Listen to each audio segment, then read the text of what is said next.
Hello, everyone, and welcome to the SocaMom Summit. We're so glad that you are here with us, and we're going to jump right in. Today, we have two phenomenal young people here to talk to you about how to communicate and connect with an older generation so that we can support you, we can fund you, which, money is a thing, you want it. And how to just integrate yourself into kind of an entrepreneurial mindset. Okay, so we're going to go ahead and get started. First, we will have Georgie tell us about herself. Hello, Georgie. Welcome. Hi, thank you so much for having me, Eva. Yeah, so a little bit about me. My name is Georgie-Ann Getton-Mckoy. It is a mouthful, but you could just call me Georgie. I was born and raised in Jamaica, and I immigrated to the United States when I was 7. I'm currently 25 years old, married. I have 2 kids. I have a few businesses, and one of the most notable things is I run Caribbeans in Tech. I founded an organization called Caribbeans in Tech and Entrepreneurship. It's for entrepreneurs and techies from the Caribbean descent to better communicate and collect resources so that way we can leverage that into the future and build better technologies for ourselves in the United States as well as Caribbeans around the diaspora in the islands and just everywhere else. And then I also have my personal brand GSD with Georgie that focuses on how to better execute and be resourceful. Growing up in the islands and then being an immigrant in the United States, our families have to figure it out. And so just being resourceful is one of my top skills, and I teach others how to be resourceful, how to talk to different generations, how to get opportunities. And I run a consulting agency as well called GSD Solutions. So that's like a really quick 1, 2, 3 about me. And I'm super excited to be on this panel to talk and help other entrepreneurs, especially young entrepreneurs, better connect with other generations and get clients and get leads and just be really successful.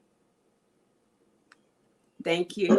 I am so happy that you are here. This is going to be a great conversation. Claude, tell us about yourself. Yeah, thanks for having me, Eva. I'm Claude. I came here to the States I grew up, born and raised in Haiti, came here to the United States when I was in the 7th grade, 2011. I was about 11 or 12 years old at the time. I'm 22 years old now. Over the past few years, I've worked at only tech startup companies. My first job out of high school was being with product manager at a startup called DraftBit, which I went to Y Combinator, a startup accelerator in the West Coast. And then after that, I went to Visibly, where I was product owner, whereas we're doing a lot of work around the intersection of software and vision science. And after that, I went to ShopRunner, where I was a UX design researcher. And currently I'm product manager at Forager, a Chicago-based company. We're building a cross-border logistics marketplace where we're trying to automate the entire process when it comes to cross-border logistics. So that's a bit about me. That is awesome. So as everybody can see, we have some very impressive young people here today. So one of the things we were talking about before we came on was the average age of these successful entrepreneur, they are 45 or so. Now, they have this myth that it's all young people jumping out the gate and getting all of these things done, but the average age is 45. But a lot of people don't want to wait that long to be successful. You've got 2 people like that right here. So I'm going to start with Claude. Tell me one of the biggest hurdles you've had. You've worked at some amazing companies, and they've had to take you seriously to put you in these roles so early in your career.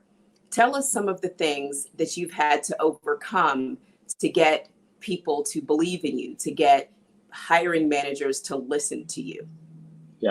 Yeah, I think a couple of things.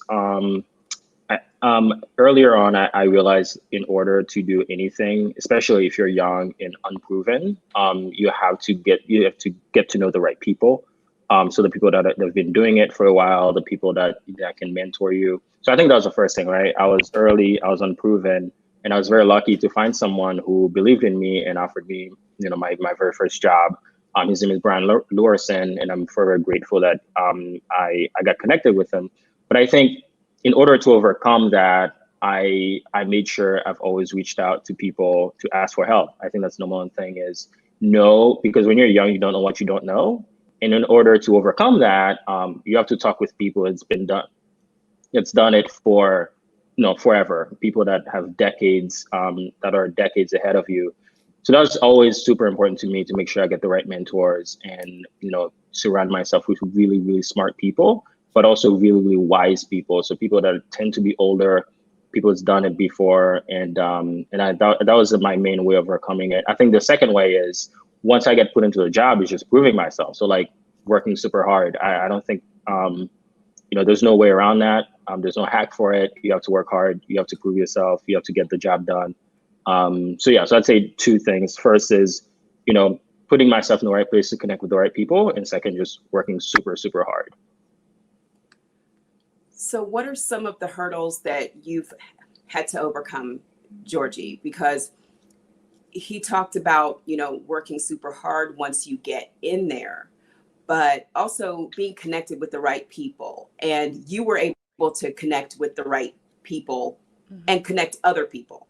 Yeah. So tell me what some of the things were that you had to overcome to be able to do that.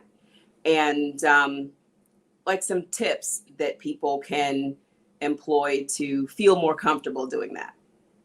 Yeah, absolutely. So early on, definitely one of the things I had to overcome was like the fact that I just didn't know what I didn't know. Like, Claude said this exactly. I would go to a lot of these networking events, these tech events, and sometimes the majority of the times I would be like the youngest person there, the only woman there, the only woman of color there. So, there were terms, and I remember a time I went to this big event and everyone else was in like dress suits and dress pants, and I was there just in like a hoodie and jeans. I had come from school and walked to the location that it was at, and they were saying different terms, and some of the terms I just didn't understand. So I made sure to like raise my hand and ask these questions. So just just being transparent and honest in these situations and not fearing like the looks. People would give me certain looks in certain places, and you don't know what it's for, right?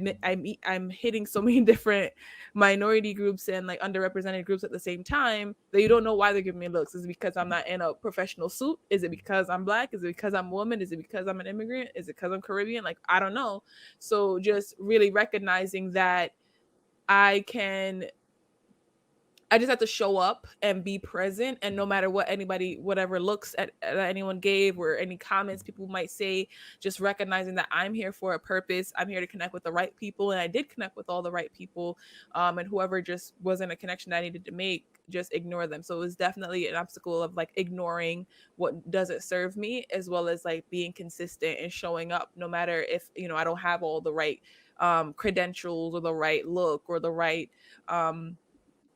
experience or knowledge, just showing up and learning day by day. And that was the hard work. That was the saying, it doesn't matter if I'm not at level 10. In order to get there, I have to start by showing up and putting in this first level of work.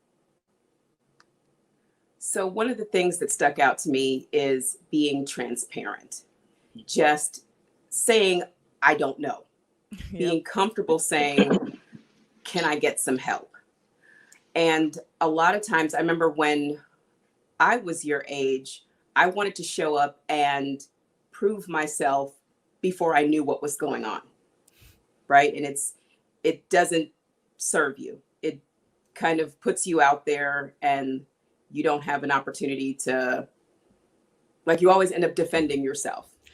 So I love the fact that you guys show up and you're just yourselves. So as far as making that initial connection, what is it that you look for in a person that you want to connect with as far as them being transparent and open? What are some of the things that you look for, like from across the room, or do you do some research before you get there? What are some of your techniques? I'll start with Claude.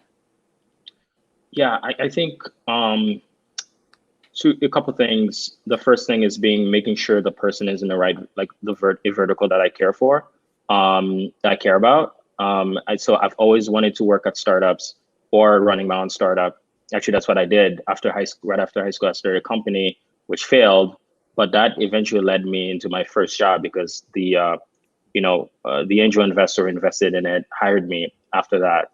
So knowing that I've always wanted to work at startups or tech companies or running my own tech company, I really wanted to connect with two verticals, like founders and VCs. So founders, the people who are starting these companies, and venture capitalists, the people who are funding these companies. And I really wanted to surround myself with those people because I know like they're in the vertical that I'm very interested in. So I think those are the two main things. I'd say the other things also just being a good human. Like I want someone who wants to teach, not just show off. I want someone who's humble, and someone who has the experience. I think a lot of time, people talk a lot, but like they don't have the experience. So I do want someone who has been in war times, that's done it multiple times. So I'd say like humility, being in VC or being a founder, or the three main things that I look for. So Georgie, I saw you nodding, so Yeah. I can't wait to hear what it is that you look for in a person that you want to connect with.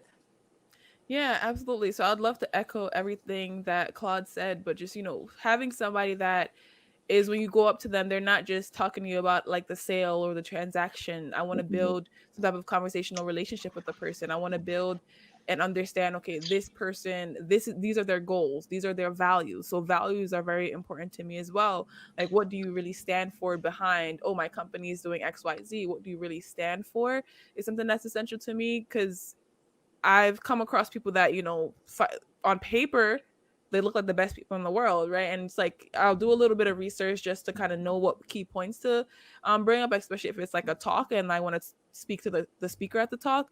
But overall, it's like, what kind of person are you below that, right? Certain people, I'm just going to read your books. I don't want to have you in my network, right? You have the knowledge and that's what I want. I don't want to talk to you on a one-on-one basis, but just people that are going to be authentic and want to build some type of relationship that's not just transactional is really important, because I feel like that's how I operate, as well as that's how best to communicate with people. It's not just, hey, are you buying this thing or selling this thing or making me money in this type of way? What kind of value can I create for you, and what kind of value can you create for me right now, as well as like long term, is what are some of the things that I look for. If I see the conversation is just going into a direction of, oh yes, can you share this, share that, and and more of like a taking mentality, it really is a turn off or like a shift. I'm just like, what can you give? It's supposed to be like a cycle of like give and take and support and creating value. So one of the things that I heard from both of you is that you have to kind of be fearless and know what you're looking for in a person, in a business associate, a partner, a mentor. What is it in your mind or in your upbringing or in your background that makes you kind of value that? What was it that said, you know what, this is the type of person that I need to look for? Because that had to come from somewhere. Was it a book that you read or something you heard a parent or a guardian say? What would it be? I'll start with Georgie again. Yeah, so for me, growing up as like in a Jamaican household, there was so many things like that were required. You were told to kind of be, lawyer, nurse, doctor, teacher. So there was just a lot of like structure. And growing up, I despised that structure. But now, like as an adult, and when you were work life, they say, your work people aren't your friends.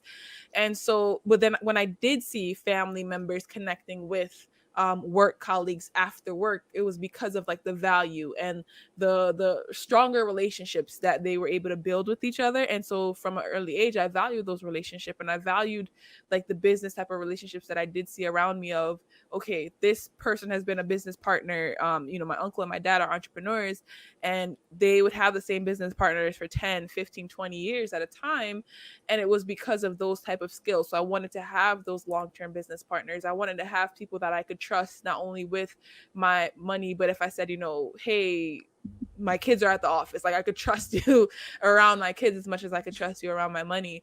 And so having those value early on, and I know if you want to build a relationship, it's going to take a long time. Can I stand to be around you for a long time?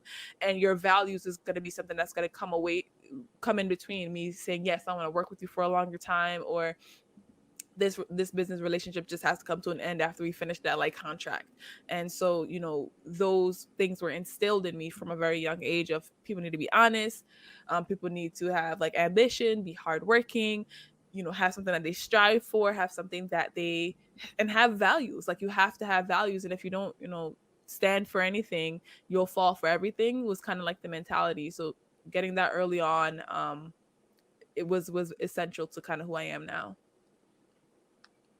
So Claude, tell us, the same thing. What was it that made you identify the type of person that you wanted to build business relationships with? Yeah, I think I was very lucky to have incredible parents. I still do. They're still around. And I have an incredible mom, incredible dad. And I think looking how they they raised me and my brother with everything they taught us, honesty, humility, and they instilled a lot of values in us growing up. And I think like I do look for the same, because like I've seen how we've turned out, thankfully, and we've turned out pretty well. And I want to find those same values in other people that I'm connecting with. So I'm basically just using the same framework of thought that my parents instilled in me early on, and being relentless, being tenacious, and know what you want. And I think that played a big part in it. And I think to the point of knowing what you want and being fearless, completely resonated with me. I mean, I've had a fairly non-traditional career. I've always seen a lot of things from a contrarian standpoint. And a lot of people thought I was probably wrong early on, but I think now it's sort of proving itself. So so I think like I'm going to continue to go on that path of, knowing what I want and not not being sorry for, not being sorry for, for pursuing what I think I want. I really love that both of you are like, I don't like the way that everybody says I have to do things. So I'm not going to do them that way. And I'm going to find people that support that and believe in that. I love it so much. And I think that's also part of being transparent. Like, this is who I am. This is what I want to do. And I would love to connect with people who are on board with that. I love that. So what are some of the barriers as far as communicating with older entrepreneurs? And when I say older, there's a big difference between 22 and 32. It seems like 10 years is not much, but that's the difference between, my goodness, 2 and 12. Like, people, 10 years is a huge difference, even when you're an adult. So what are some of the barriers in communication, even some of the words you use, or, how do you make sure that you are kind of on the same level as far as communication goes? I'll start with Claude again. Yeah, I think being nice, and this may seem like an oversimplification, but it's not. I think being nice, to me, being nice means being helpful. So before you say anything, before you tap anything, you're like, okay, is this really being helpful to the situation, or is it making it worse? And if it's making it worse, it's not being nice. If it's being helpful, it's being nice. So that's one thing, like being nice. People don't want to associate with jerks or people who are not nice. I'd say the other thing is following up is like the number one thing. It's key. After you meet with someone, send them a thank you note. Thank you for meeting. you know, check in with them every month over email to see how they're doing. Try to grab coffee in person, hopefully in a post-COVID world, every couple months or every 3 months. You're building a friendship. I think that's a thing, right? If you're seeing it as building a friendship with another human rather than quote unquote networking, I think that's when you start seeing some real magic. So I think like being nice and following up is the two key points that I can think of. So Georgie, what about you? What would you say are some of the barriers and how you've overcome them? Yeah, some of the barriers is definitely language, and definitely want to start off with echoing what Claude said of just being nice, and like I look at that as like creating value, saying how can I be helpful for this person, not just ask, but like what can I give first, and then the ask will just come easy or they'll know, as well as like just learning the language and being and saying yes I don't know, like going back to what we were mentioning earlier, like saying I don't know something is very important, because I think oftentimes, certain people come into a room and want to pretend, oh, yes, I know all this language, or whether it's like the slang or the lingo or different key terms. And it's just like being humble enough to say, no, I actually don't know what that means. Do you have a resource that you could share with me? Do you have a book? Do you have a website, a video? And asking for those resources is definitely the key. And then when and that helps balance out the student to teacher relationship. And then when you learn something, maybe you learn something that the mentor might not know, or the person that's a little bit older might not know, share back those resources. And even if they know it a little bit or they know it a lot, it'll be helpful to say, hey, look, I saw this and I want to share this article with you. So in those follow-ups, definitely just be trying to create value all the time. Is what has been like really successful for me. And just like asking for help, just always going back to that, asking for help and giving help where I can. I didn't pretend that I knew everything. I'm I'll always ask questions. Like that's one of my biggest things, just like ask questions and try to break it down. If they say something and I don't understand, can you break that down for me? Can you tell me what that means? And just really being honest about not knowing. So that was actually what I was going to talk about next, the honesty that is involved in this. Throughout this conversation, I've noticed that honesty kind of was like an overarching principle for both of you. What is it that kind of in your past or in your background that has informed you on honesty being like the umbrella for success? Like this goes over everything. I'll start with Georgie. Go back to Jamaican parents, like Caribbean parents. Like, lying was one of those things that you're just not gonna get away with. And then like you growing up, you see, like if you even tell a small lie, like, did you do this? You say no, and you did. It just spirals out of control, and trying to keep up with that lie that ruins. And I've seen that ruin, business relationships. I've seen that ruin personal relationships. So my motto and my focus is to just be as honest as possible. And if I change my mind, about something, just being clear and saying, yes, this is what it meant to me, and what was important to me yesterday, this is what's important to me today. And just recognizing, like, the more honest you are in any type of relationship, whether it be personal or business, the more the other person is going to be honest, and like just be empathetic and sympathetic to you and what your needs are, and be more supportive. Because again, if you put on this like big suit, yeah, I know all the things, I don't, I could do all that, and then it puts up a wall. But versus saying, I do not know how to do this, and I would love for you to teach me how to do it, and I'm willing to put in the work, the time, the energy, to follow the steps that you've given, so that way I can accomplish that. And if I have questions along the way, are you open to helping me?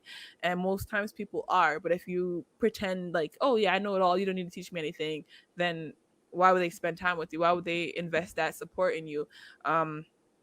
And also just like giving credit where it's due, right? Like when folks help me, I make sure to say, hey, put it in a blog post. Like, for example, you heard of Caribbeans in Tech through Carrie-Ann Reed Brown. So she was one of my colleagues, and I need to, I credit her with the fact that that was the first podcast that I ever spoke on. And she opened my eyes to like what a podcast could be. And just like then I started exploring it more, and then about a year and a half later, I had my own podcast. So still always crediting back her when it's like 2 or 3 years later.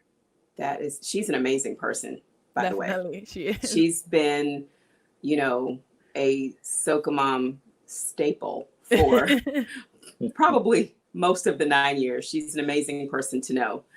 So part of that, as far as knowing somebody and then they recommend someone, because I ended up on your panel because someone I knew said, hey, this person would be perfect for this. What is it about another person that makes you want to connect them with someone else? What do you look for in that? Because that's part of your reputation, right? Who you connect to whom is part of your reputation that you're building as an entrepreneur, as a young person. And people are really scrutinizing the decisions that you make the younger that you are. Mm-hmm. So I'll start with Claude. Tell me what some of the characteristics are you look for in a person before you connect them to someone else. Yeah, I think we're just going I 100% agree with Georgie on the honesty part. And honestly, it goes back to honesty again.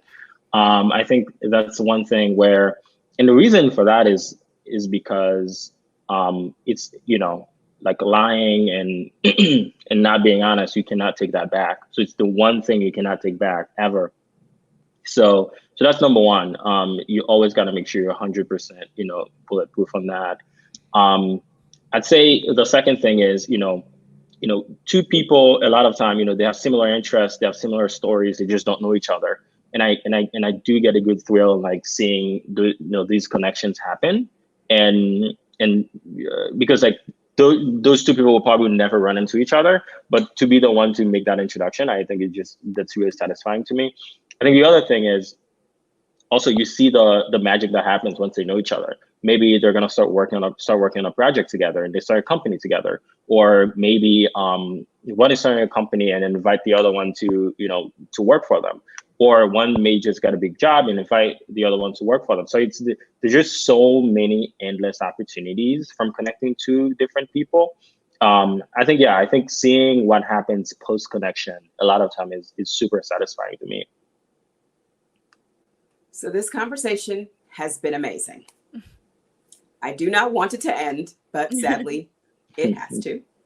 So please tell us how we can support you, what you're working on right now, what panels you're going to be on. You all are very, very busy people, and you have a lot of good information to share. So I'll start with Georgie. Tell us how we can support you and what you're up to. Yeah, so right now I still have my organization Caribbeans in Tech. So if you are a Caribbean in tech and you want to connect with other Caribbeans in tech, go to our website, sign up for our newsletter. We're reactivating the community now after taking a small break through COVID. Outside of that, my brand GSD with Georgie, I'm growing my YouTube channel right now. So I'd love for you to subscribe to my YouTube channel. If you look up GSD with Georgie on YouTube, you should be able to find me, or just go to gsdwithgeorgie.com. The link is on my website. And just right now, one of my top services that I'm focusing on is virtual event production, which I've been doing for the last 3 years. So if you or somebody that you know needs a virtual event to be produced, or need resources for producing events, videos, definitely go over to my website and hit the work with me button, and you'll be directed to my consulting page. Fantastic. So Claude, tell us how we can support you. Yeah, I'm super lucky to be working part of a great team at Forager and being product manager there, and so I'm really excited. That's my day job. It's my current passion right now. But other than that, Twitter, find me on twitter.com/Claude Cimeus or Instagram.com/Claude Cimeus. And I post a few thoughts on Twitter every now and then. So I'd love to start conversations on there. Fantastic. So thank you all for taking your time to do this. I know you all are very busy people. So I hope that everyone has enjoyed this. We are out of time. So Georgie, you do have events, right? Well, when the COVID thing isn't happening, because I've seen where you've had events at Google, in New York, in DC, And we're Of turning course, a I lot was of gone those by then. online. Yeah. So if you go to either website, And now you'll they're be able to see online. the directories for those. Yeah. So they're online. So if anyone wants to come to a virtual event, go to the websites GSD with Georgie or CaribbeansInTech.com. Okay, perfect. Thank you so much for joining us. And I hope you have enjoyed all of the sessions so far and the sessions coming up. So everyone, we'll see you soon. Thank you. Thanks for having us. Bye. See ya.